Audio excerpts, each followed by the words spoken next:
Madaling araw. Sa mga barkada ko, kinukulit ako, sumama ko. Alam mo, pinasas mo ako ng early morning. Oo nga. Ano ba na? Matutulog na ako nito. Kasi kakapag yung nag-call ko naman ako. Tapos si Dasha, nasa labas. Pag nagkagano siya, nag-playback, medyo paluin mo. Para ano siya. Mga 5 o'clock ng madaling araw. Tapos ako mga barkada ko. Alis namin, 7 o'clock. Hindi na ako natulog, 2 araw. Tapos na ako natulog. Kaya nagtataka ako bakit yung bag mo, hindi namin, hindi mo pinukot dito. Kasi yung galing na ako sa Nuwan pa. Mga nag-inuman kami na cargo. Dumiretso ko sa bahay na lang. Kaya text kita eh, gano'n. Kasi natulog na nga ako. Diretso ko lang, syempre, pinakailaman gamit ko. Binuksan lang niya, pero hindi niya binuksan. Ganun lang. Kasi sinilit namin. Pero ako talaga yung never kong pinakshare, never. Bumili pa nga ako ng brief ko dalaw. Hindi na, wala nung wash eh, wear na lang kagad eh. Hindi ka ba bumili ng underwear na disposable? Disposable na underwear. Hindi ko naman alam eh. Sa supermarket, dami-dami nun. Yung gamot ko 2 araw ko yun. Pag disposable, pag gagamit, tapon mo na. Hindi ka bongga. Next sa likod.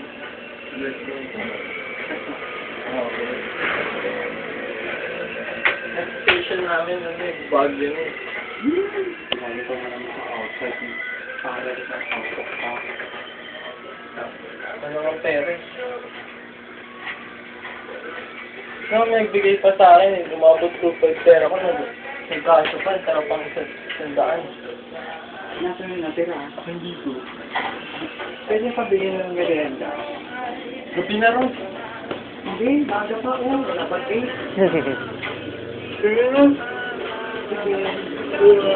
Ano pa ako? Yung kita gamit pagbantasyon. Ito nga push. Push. Di ba si Bakte yun? Madali lang po sa amin yan pag marami tayo. Yaman yata nun. Ba't anong ginawa doon sa ano? Wala, namasyal lang.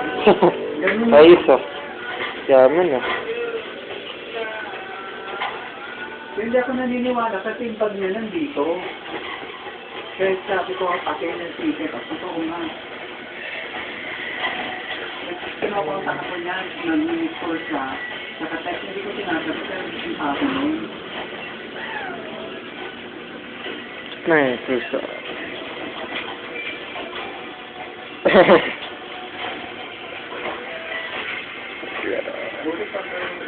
Tingin sa camera.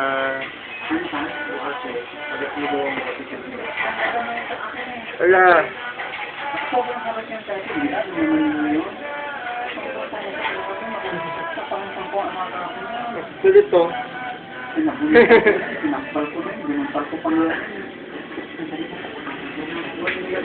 Kasi, mapait yan talaga. Ang ano ko pa lang yung oras ko niya. Hindi naman pwede. Sige, picturean mo. Bibidyo ako Madaling lang. picturean lang yan. Kaya nga. Nagpapakit nga eh. Hindi katulad nito. Ayaw magpa-picture. Ay nako, magpa-picture ko. Puro ulo ang nakukuha.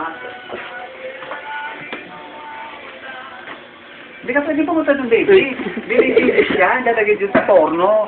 Ay, nakalikan yung pusa. Close sila. Close na sila? Ayun pa. Ano yung masyado, baby? Gusto rin magpakarga. Laki na niya eh. Teka, sandali. Magkaibigan niya sila. Close sila.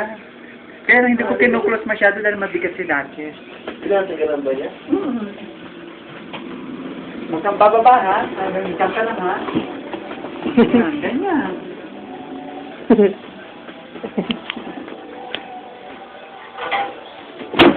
Oo, naglalaro nga.